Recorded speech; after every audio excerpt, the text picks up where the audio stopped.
Hello everyone, myself doctor Preeti, welcome to revive homeopathy. Last video में हमने Calcarea काप की mental picture discuss की थी।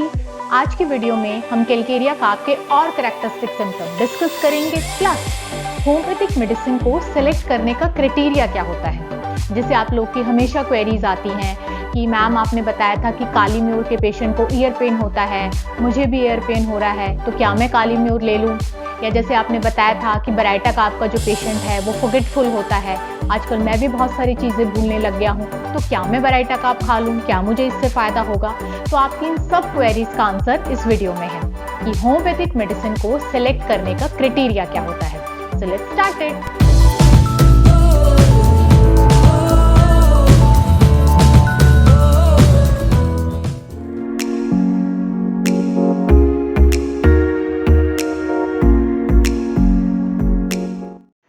कैलकेरिया काप थोड़ी सी रिवीजन कर लेते हैं। कैसा होता है कैलकेरिया काप का पेशेंट? चिली मींस इसकी सारी कंप्लेंट्स कोल्ड एयर में, कोल्ड वेदर में एग्रावेट हो जाती हैं।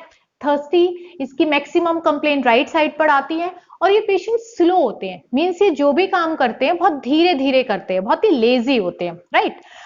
नेक्स्ट, जो इनकी बोन्स होती हैं कैलकेरिया काप पेशेंट्स की, वो बहुत सॉफ्ट और बहुत ही वीक होती है और बहुत देर से डेवलप करती है। और मैक्सिमम जो कैलकेरिया काप के पेशेंट्स हैं वो ओबीज होते हैं, तो उनकी जो बोन्स होती हैं वो कैपेबल नहीं होती उनकी बॉडी का वेट बियर करने में, तो इसलिए कर्वेचर्स ऑफ बोन्स हैं वो भी कैलकेरिया के अंदर बहुत कॉमनली मिलते हैं, right. Next, easily fatigued and tired by exertion. ये पेशेंट थोड़ा सा भी एक्सर्शन करते हैं तो इनको बहुत थकान महसूस होती है, बहुत टायर्ड फील हो जाते हैं ये, राइट। जैसे फॉर एग्जांपल इनको ग्राउंड फ्लोर से फर्स्ट फ्लोर पे जाना है बाय स्टेयर्स, तो वो सीढ़ी चढ़ते चढ़ते थक जाते हैं, फिर उनको रेस्ट करना पड़ेगा।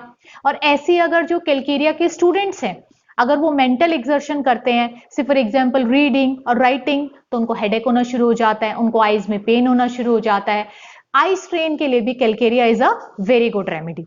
तो कोई भी एक्सर्शन हो, आइदर फिजिकल और मेंटल, ये पेशेंट बहुत जल्दी थक जाते हैं। ऐसा क्यों? क्योंकि इनके अंदर स्ट्रेंथ नहीं होती। हालांकि ये ओबीज होते हैं, देखने में आपको लगेगा कि यार ये इतने ओबीज हैं तो ये बहुत स्ट्रेंथ होगी इनके अंदर, लेकिन इनके अंदर स्ट्रेंथ नहीं होती। थोड़ा सा भी काम करते ही आइदर मेंटल और फिजिकल एक्सर्शन के बाद ये बहुत जल्दी थक जाते हैं, राइट। एक्सेसिव पर्सपायरेशन, इन पेशेंट को बहुत ज्यादा पसीना आता है, थोड़ा सा ही एक्सर्शन करने पर बहुत ज्यादा पसीना आता है, ये कैरेक्टरिस्टिक है। मतलब एक तो होता है ना कि जब आप बहुत ज्यादा काम कर रहे हैं, बहुत ज्यादा एक्सर्शन कर रहे हैं तो पसीना आना इट्स ओके, लेकिन हल्का सा ही आपने कुछ एक्सर्शन किया और तुरंत इतना ज्यादा पसीना आ गया, राइट। अब ऐसे ही कैलकेरिया को जो है सिर में भी बहुत पसीना आता है। ये पेशेंट जब पिल्लो पे रेस्ट करते हैं तो इनको पूरा पिल्लो वेट हो जाता है बाय स्वेटिंग, राइट। अब यहां हम इसको सिलीशिया से डिफरेंशिएट करेंगे। सिलीशिया को भी बहुत पसीना आता है, उसका जो पिल्लो होता है वो भी वेट हो जाता है, लेकिन सिलीशिया जो है उसको पूरे के पूरे हेड में पसीना आता है। कैलकेरिया के अंदर चीफली जो पसीना आता है वो ऑसिपिट रीजन और फ्रंटल रीजन में आता है, राइट। और सिलीशिया के अंदर पूरे हेड में पसीना आता है, right. So this is the difference. Next, जितने भी डिस्चार्जेस होते हैं कैलकेरिया काप के, they are all SAR, either stool, either perspiration, either urine, they all are SAR discharges, right?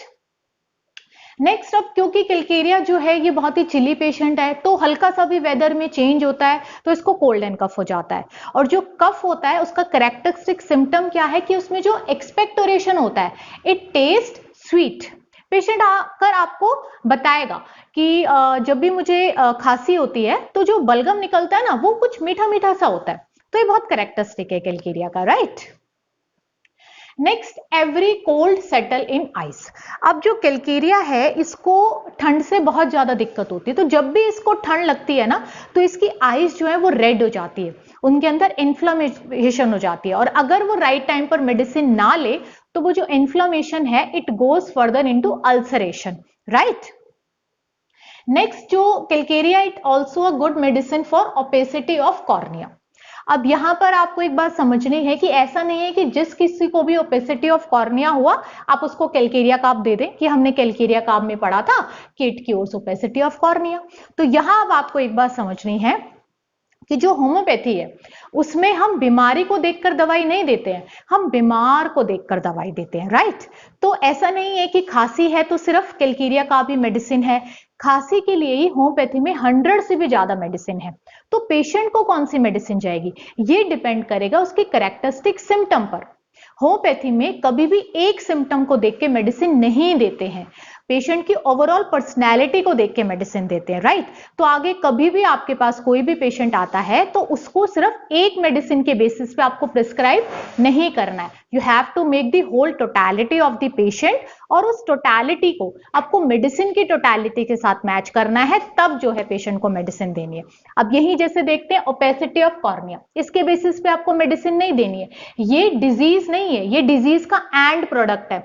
हमें मेडिसिन किसको देख के देनी है, पेशेंट को देख के, कि पेशेंट चिली है, थर्स्टी है, उसको पसीना ज्यादा आता है, ये सेंसिटिव पेशेंट है, बहुत ज्यादा इमोशनल पेशेंट है, इसकी मैक्सिमम कंप्लेंट राइट साइड पर आ रही है, तो ऐसे पेशेंट है, उसके बेसिस पे अगर आपने उसको मेडिसिन दी है तो उसकी प्रेजेंटिंग कंप्लेंट तो ठीक होगी ही होंगी। और अगर उसको ओपेसिटी ऑफ कॉर्निया भी है तो आप देखेंगे कि 6-7 मंथ के बाद आपकी राइट सिमिलिमम देने के बाद उसकी जो ओपेसिटी ऑफ कॉर्निया है ये भी क्योर हो गई है, राइट। तो calcarea carb is not specific for opacity of cornea, it is specific for that person who is suffering from that characteristic symptoms of calcarea carb. Okay, next, stomach weak digestion. अब क्योंकि जो Calcarea का patient है बहुत slow होता है, तो इसकी जो स्टमक का एक्शन है वो भी बहुत स्लो होता है।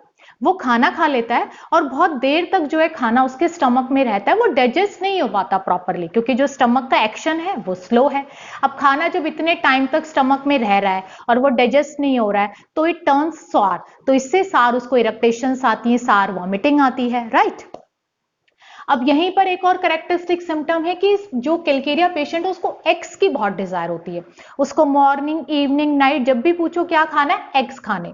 और एक और कैरेक्टरिस्टिक ये है कि एक तो स्टमक उसका इतना वीक है, कुछ भी वो खा रहा है वो अच्छे से उसको डाइजेस्ट नहीं हो रहा, इनडाइजेशन से वो सफर कर रहा है। वहीं अगर वो एग्स लेता है तो एग्स जो है बहुत जल्दी डाइजेस्ट हो जाता है उसको, as compare to other food. कुछ भी अगर अलग से कोई फूड खाएगा तो वो इतनी जल्दी डाइजेस्ट नहीं होता जितनी जल्दी एग्स डाइजेस्ट कर पाता है वो, इसलिए उसको एग्स की बहुत डिजायर होती है। अब यहाँ पर एक बात और है कि अब क्योंकि उसका स्टमक जो है इतना वीक है, डाइजेशन प्रॉपर नहीं कर पाता, तो ऐसे कैलकेरिया के बच्चों को वॉर्म्स की प्रॉब्लम बहुत होती है, दे पास वॉर्म्स इन स्टूल।